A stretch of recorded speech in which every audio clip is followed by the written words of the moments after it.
moi, j'ai d'une famille extrêmement stricte avec des valeurs judéo-chrétiennes, cartésiennes. Puis, j'ai vécu dans les années 90, à l'époque, quand j'avais 11 ans, je ne savais pas trop c'était quoi la masturbation. Puis, à un moment donné, ben, je me masturbais sans savoir c'était quoi. Puis, à un moment donné, mes parents, des membres de ma famille ont vu que je m'étais masturbé, puis c'était dans le temps de la frénésie du sida, quand le film de Tom Hanks était sorti à Philadelphie avec Denzel, puis dans le temps, comme le VIH, il n'y avait pas encore... Tu pouvais mourir, surtout qu'il y avait le VIH en 6 mois. C'était partout dans les nouvelles. Il y avait même une émission à Télé-Québec, là, c'était pas parler pour parler, c'était comme missionnaire du sida. Je pense que c'était... Je sais pas qui avait créé ça. Il faudrait que j'aille sur Google. Je sais pas si c'était les productions de Yannick Bertrand, mais le sida, c'était mal vu. Alors, comme... Ben là, c'est encore mal vu. Non, mais c'est comme... Pas personne qui veut pogner ça. Non, mais je veux dire, c'était comme la grosse affaire. Tu sais, mettons, maintenant, on est plus... Mettons, quelqu'un qui a le VIH, on veut dire, tu peux le toucher puis tu vas pas avoir peur de sida. Mais à cette époque-là, dans les années 90, tu donnais un hug à quelqu'un qui a le VIH, tu peux l'avoir. Là, c'était vraiment... je pense que le film de Tom Hanks le décrit mieux. Mais pour faire une histoire courte, pour pas déraper du sujet... On dérape tout le temps. Moi, j'ai le don de faire écarter le monde. Ça, c'est correct. Tout le temps. Je m'étais masturbé, puis des membres de ma famille ont dit que j'allais avoir le sida, puis moi, à l'époque, je savais pas que j'avais un trouble d'anxiété généralisée. Ça, c'est ma pathologie. Fait que là, tu te masturbais, puis eux autres, ils ont dit, vu que tu te masturbes, tu vas avoir le sida. Tu vas avoir le sida, genre. Alors, mais là, ton record de crosse dans une journée, ce temps-là.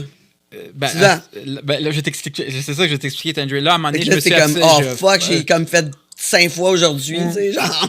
J'avais une grosse libido. Puis je savais pas c'était quoi la masturbation, Andrew. Puis là, à un moment donné, je dis, OK, je vais-tu avoir le sida? Tu sais, je faisais des crises de panique, puis je braillais la nuit, genre, mon heure est venue. Peut-être dans 6 mois, je vais mourir. God. Non, j'avais vraiment, littéralement, des crises de panique. Puis j'écoutais, à un moment donné, à l'époque, il y avait les films à TQS. C'est pour ça que j'aime Rambo, Arnold. Il y avait les films tard à Ciné-Lune, à TVA, là. Pas juste Bleu Nuit, là. J'écoutais les films d'action. Puis là, genre, comme, OK, jusqu'à 11h30, je vais me checker dans le dos si j'ai des taches dans le dos pour voir si j'ai les taches du sida, si j'ai des ganglions. C'était vraiment une psychose, tu sais, genre, j'étais névrosé. Là, à l'époque, je pourrais aller au film porno. À l'époque, j'ai été expulsé d'une école privée. Pas parce que j'étais méchant, parce que j'avais un, tu sais, comme je t'ai dit, non diagnostiqué TDAH. Je dis, OK, on va te laisser finir ta 4e année primaire, puis on va aller à l'école publique. J'étais allé à l'école publique. Puis ce gars-là, il est devenu mon meilleur ami jusqu'à présent. Il est architecte, là, il n'a rien à voir avec la porno. Puis là, genre, lui, il a fait mon éducation sexuelle. Les tannants de l'école publique, genre, qui ne sont pas à l'école privée, ils ont fait mon éducation sexuelle. Ben non, bro, c'est normal de te masturber. À un moment donné, tu vas voir, d'ici quelques mois, tu vas avoir un liquide blanc qui va sortir de ta queue. Okay, tu te masturbais, mais tu venais pas. Non, c'est ça. C'était juste une sensation que j'aimais. Puis là, quand ils m'ont dit ça, ils m'ont dit, hey, tu devrais checker les films embrouillés, genre de porn, pas juste Bleu Nuit. Puis là, j'ai commencé à checker les films embrouillés. Puis, il y a un de mes films porno que j'ai adoré, c'était Baywatch, avec, il y avait John Doe, Asia Carrera, Buck Adams, ce crew-là. Puis là, c'était en 93. Là. Puis je voyais toujours cet acteur-là, je le voyais tout le temps dans les films embrouillés, je voyais son nom. C'était John Doe. Ils ont même fait une biographie sur lui avec Boogie Nights, avec sûr. Mark Wahlberg. Et Val Kilmer, il avait fait une biographie aussi, Wonderland, un film biographie. Parce que c'était l'ami à John Holmes. Puis je dis, moi, là, ce gars-là, tu sais, John Doe, il avait pas de muscles, là. Il était pas wow. Puis je pense que même Vid Vicious l'avait filmé à un moment donné. Puis là, je me suis dit, moi, plus tard, je vais être comme ce gars-là. Puis là, je me suis dit, c'est ça ma destinée. Dès l'âge de 11 ans, j'ai vu ce gars-là. Je me suis dit, c'est ça que je veux faire de ma vie. C'est juste, j'ai jamais eu le courage. Puis à un moment donné. Là, je l'ai eu, mais non, j'ai eu le courage, mais à partir de l'âge de 27 ans. Mais je voulais le faire à partir. J'aurais dû le faire dès l'âge de 18 ans. J'aurais pu être avec vous dans Porn Star Academy, mais je pensais que c'était pas mon monde à moi, tu sais. Mais qu'est-ce que j'aimais de John Doe, puis de Peter North, puis de Rocco, c'est pas des tannants, là, tu sais. Rocco, tu pourrais le voir travailler dans une banque. Rocco, tu pourrais le voir tondre le gazon, là. Tu sais, c'est pas un gars, yo man, je sais pas qui je suis. Tu sais, c'est pas un bagarreur. Puis là, je me suis dit, Ça, c'est mes idoles. Il y a mes idoles de films d'action, mais je me suis dit plus Parce tard. que t'aimes peut-être le lien des deux, là. T'aimes Ouais. pouvoir être comme Superman, là, tu sais. Ouais. Être capable de faire de l'administration dans le jour, puis le soir, être comme incognito. Ah, je vais Ouais. toutes les fourrer. Exactement. Oui. C'est exact. Puis c'est pour ça. Puis le pire, Tangerine, j'aime pas les bars de danseuses. C'est pour ça. Tu sais, Rocco, John Doe, toute cette gang-là, tu verrais pas dans des bars de danseuses. John Doe, lui, il faisait ses Non, films. c'est des professionnels, C'est là. ça. Puis c'est ça que des je fais. professionnels, C'est ça. là. Ils font leur film, puis that's it, Puis là, le soir, tu il sais. est avec sa blonde. Ben Tu ouais. sais, la plupart, ils ont leur blonde. Puis moi, c'est ça. Moi, je fréquentais une fille pendant 5 ans. Moi, je faisais mon film. Puis après ça, j'allais voir ma blonde. Là, genre. Puis j'ai remarqué souvent, puis tu le sais mieux que moi, tu sais, t'es une belle femme, mais t'es une femme quand même intimidante. Tu sais, toi, dans un bar de danseuse, t'as comme, je sais pas moi, t'as Stéphane, le vieux bandeux qui connaît tout le monde, qui connaît la gimmick. Là, je me fais des scénarios, là, mais tu sais, puis t'as l'autre gars, genre le barman, qui connaît tout le monde. Hey, B, tu sais, les filles qui disent B à chaque 2 secondes, c'est pas trop mon monde, mais tu sais, à un moment donné, il faut que, il faut que je m'adapte à mon environnement, puis... tu sais, genre, moi, quand je vais dans un bar de danseuse, je me sens pas dans mon environnement. On dirait que c'est comme un peu intimidant, confrontationnel. Alors... Pourtant, c'est facile. T'as 20 piastres. Tu y touches les boules. non, je sais, Facile mais... de même. non, je Ça sais. coûte 20 piastres. Mais tu sais, t'as tout... mais tu comprends qu'est-ce que je veux dire? Tu veux y parler? Ça Ouais, coûte 20 mais piastres. ouais, ça coûte 20 Tu peux piastres. dire n'importe quoi. Mais c'est superficiel, tu sais, c'est comme... Je suis d'accord. c'est- Si tu veux quelque chose de vrai, ça sera pas aux danseuses, là. Non, c'est ça, exact. Mais... C'est clair. Ça sera pas non plus sur un set de film porno, là. Non. mais je vais te dire comment je suis rentré dans l'industrie. Parce qu'à un moment donné, Oui? à un moment donné, moi, j'ai fait mon bac à l'Université de Montréal, au HEC, puis j'arrivais pas à toffer une job de 9 à 5. J'étais comme à cause de mon anxiété. Pas fait pour toi. C'était vraiment pas fait pour moi, tu sais, faker pendant 8 heures, tu sais. Puis je dis, oh, ça me tentait tellement, tu sais, genre, j'en ai marre, tu sais, j'ai essayé, tu sais.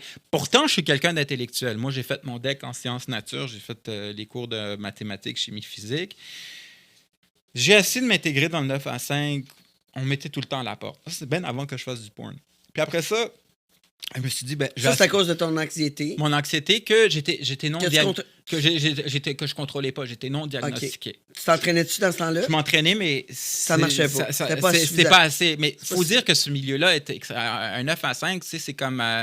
ça parle de sujets extrêmement plates. J'ai écouté Révolution ce week-end, puis j'ai acheté des pétunias samedi, puis j'ai amené Junior à la garderie. Junior, aujourd'hui, il a fait du pédalo.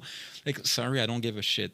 Like, literally, I don't give a shit. Je veux pas être méchant, mais comme, tu sais, moi, quand j'étais jeune, moi, je me verrais comme, je voudrais jouer dans Terminator 7 avec un guan, puis, tu sais, sauver le monde, tu sais, puis comme, ou écrire, jouer dans Rocky 8. Je pense que c'est ça. Ouais, fait que tu voulais...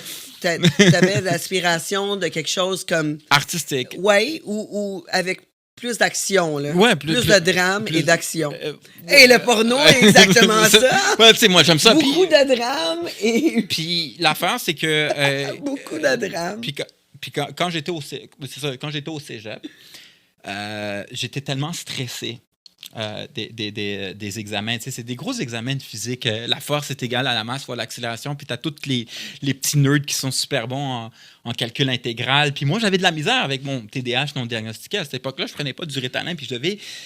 Mais c'était quoi ce choix-là, là, d'aller en physique d'abord? Mon père m'a dit, tu veux être un homme, c'est pas les muscles, c'est un ingénieur, c'est un médecin. OK, fait que t'es vraiment allé là pour plaire à tes parents. Ouais, parce que genre, c'était ça la vision du rêve américain qu'ils m'ont inculqué. Il faut que tu sois un universitaire, que soit t'es ingénieur, avocat ou médecin. Ou pharmacien. C'était ça, pour moi, c'était ça qu'on m'avait inculqué dans la tête, c'est ça, un homme. OK. Fait que, mon Dieu, t'as eu beaucoup de pression sur tes épaules. Ouais, effectivement. Mais j'ai quand même réussi à faire mon deck, là. Mais genre, je passais des nuits blanches. À un moment donné, je m'ingurgitais du café. Tabarnak, la chimie organique. À un moment donné, je m'étais tellement saoulé. Mais ça doit t'écraser encore aujourd'hui, tout ouais, ça? Ouais. J'ai... Comme de plaire à tes parents? Ouais, je trouve que... c'est pour ça que mon rêve, c'est de devenir millionnaire. Puis genre, j'aimerais ça acheter à mon père une belle voiture. Regarde, j'ai tellement travaillé fort comme je regarde qu'est-ce que j'étais... Un peu comme Leonardo dans le film Catch Me If You Can. À un moment donné, mais lui, il volait là, dans le film. Là. Mais à un moment donné, il achète une voiture à son père. Puis mon père, moi, je suis tellement fier de toi. Oui, j'avais ce genre de pression familiale. C'est quoi? Moi, je pense que ton père, la seule chose qui serait content, c'est que toi, tu sois heureux. Ouais. Je pense que c'est rien que ça que nos parents veulent. J'espère, mais je pense que, tu sais, lui, sa vision d'être heureux, que je sois un ingénieur, puis que je marie une femme, puis je fais juste du missionnaire avec elle. puis je parle de Junior qui a fait du pédalo. Ça serait ça, lui, sa vision d'être heureux. C'est pas ma vision. Ouais, c'est ça. Fait que là, le 9 à 5 marchait pas. Le cégep, t'avais de la misère à garder ça. Mais j'ai quand même fini. Tu sais, moi, j'étais un gars, Okay. comme quand j'ai une mission, je me la donne. Au cégep, là, mes pulsions sexuelles de masturbation sont devenues plus fortes. Fait que là, Non, mais je veux savoir... Combien de fois dans une journée t'as été capable de te masturber comme ton record de crosse en une journée? Je pouvais me crosser au cégep, là, je pouvais me crosser 10 à 12 fois en fin de session. Là. Je pouvais me crosser 8 fois à 10 fois. C'est pour ça. Puis je connaissais tous les noms de porn stars. Puis je vais t'expliquer comment mon nom est arrivé. 8 à 10 fois par jour? T'avais en pas fin de bateau vif? Mais T'avais-tu besoin de mettre de l'hydrocortisone? C'était de façon erratique. L'après-midi, je me mets... OK, let's go, on va pendant 30 minutes de masturbation. Après ça, j'allais étudier à la bibliothèque. Puis après ça, je me masturbais.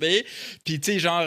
mais t'éjaculais-tu à toutes les fois? Mais à la fin, c'était des petites gouttes à la fin. Ouais, c'est ça. Comment tu peux faire pour avoir plus de jus? C'était plus fort que moi.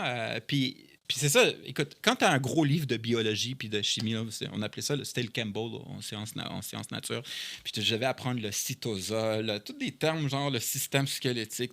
My God, j'ai jamais à la tête. C'est ça, puis là, moi, j'étais comme, ça me faisait vomir, tu sais, puis là, genre... Puis moi, c'est des petits kids de 17 ans qui m'aidaient. Là. C'était tous des brains. Puis moi, j'avais fait mon cégep en 3 ans. Puis j'étais le seul gars de 21 ans. J'allais finir le cégep. Puis t'avais le petit kid de 17 ans qui était un brain. Puis que la fille, à 18 ans, elle allait aller en médecine à McGill. Puis c'était ces gens-là qui m'aidaient. J'étais fucking jaloux. Genre comme fuck. Tu sais. Puis là, j'étais stressé. Puis là, moi, le soir, la journée puis le soir, je me masturbais sur Pamela Kane, sur Christine Young, puis sur Bruno B. J'admirais Bruno B. Hi, my name is Bruno B. Welcome to my website. Ouais, je l'adore. Ce gars-là, il était normal. Là, pas légende. Je dis, oh man, ce gars-là, je suis fucking jaloux. Puis là, je parlais de ça en séance nature.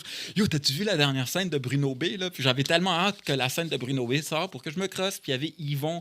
Puis là, je voyais Yvon qui fourrait, hardcore training, gros, dégueulasse. Lui, il mange au McDo, il est laid. Je dis, fuck, il n'y a pas besoin de s'entraîner. Puis il faut les plus. Je dois m'abstenir sur Yvon. Puis moi, ça m'excitait, là. J'avais des érections. Puis j'avais des érections, là, juste en pensant à Yvon. Tu sais, j'imagine, Yvon, il doit aller chier avant de fourrer une fille tellement qu'il est sale. Je m'excuse, j'ai regardé Yvon, là. Si toi, tu pouvais avoir une érection en regardant Yvon, je trouve que t'es très fort. Non, mais Yvon avec des filles, là, mais il était tellement cochon, genre comme, hey, fourre-moi dans la tête, Yvon, là. Puis, tu sais, à un moment donné, il se pognait la graine, puis il prenait son cigare. Je dis, ce gars-là, man, je l'adore, là. Tu sais, genre, man, ce gars-là, il est hot, tu sais. Yvon, he's the man, tu sais. Puis là. Non, mais s'il est capable de défourrer. C'est sûr, toi aussi, là. Mais c'est un peu l'idée, là, tu sais, de Ron Jeremy. Là. Ouais, ben, c'était pas mal le succès de Ron Jeremy. Le monde était comme, il est laid, Ron. Mais tu sais, Ron, il y a une maîtrise parce que moi, je lisais toutes les biographies des porn stars. Ça, c'était la genèse de Google. Google est apparu en 98, mais c'est devenu beaucoup plus accessible en 2002. Puis moi, vu que je venais d'une bonne famille, j'avais un gros ordi high-tech. J'avais tellement... Puis une fois, mon père, tu as écouté 50 000 films pornographiques et je vois toutes tes tâches. Mais je suis stressé pour mes examens. C'est genre... oh, mais non, je te jure. Ouais, c'est ça que je disais. Alors, c'est pour ça que je regardais Yvon, puis Ron Jeremy, je peux dire qu'il est quand même intelligent. Je regardais c'est pour ça que je suis arrivé à ce sujet-là. Je regardais toutes les biographies de porn stars. Et sais-tu, j'étais supposé de faire une scène avec lui, puis 9/11 est arrivé, fait que j'ai pas pu me rendre. Mon avion, la convention que je m'en allais, ouais, c'est ça... Ah, c'était un mardi en plus, le 11 septembre. Oui, mais je te dis, j'étais en train de faire mes cheveux. Puis là, oh my God, je pense que j'irai pas aux États-Unis. Ils avaient tout a arrêté. Ouais, tout a arrêté. Fait qu'on n'avait pas fait la convention de porn. Puis j'ai pas pu faire cette scène-là. Puis on l'a jamais rebooké parce que j'étais trop occupé par la suite. Là.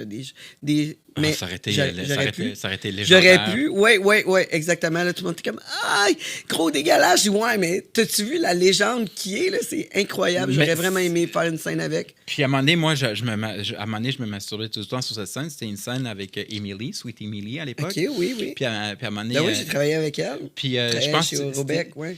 C'est Sweet Emily puis Kimberly Franklin, je pense. Ouais. Puis là, elle m'a dit, genre, hey, on a besoin d'une autre fille. L'autre fille a cancellé. Ben allez, faut-moi dans la tête. Tu sais, Jean-François Yvon avec sa grosse... Hey, ce gars-là, je l'adore. Sur moi, je regardais toutes les biographies, puis j'avais mon gros livre de biologie, puis je dis, je me demande combien de filles Peter North a fourré, Rocco Siffredi. Puis là, moi, j'avais marqué dans mon livre de biologie qui est Peter North, 5000 femmes. C'est moi, mon objectif de vie, juste à part d'être ingénieur, je dis, moi, je veux fourrer au moins 10 000 femmes avant de mourir.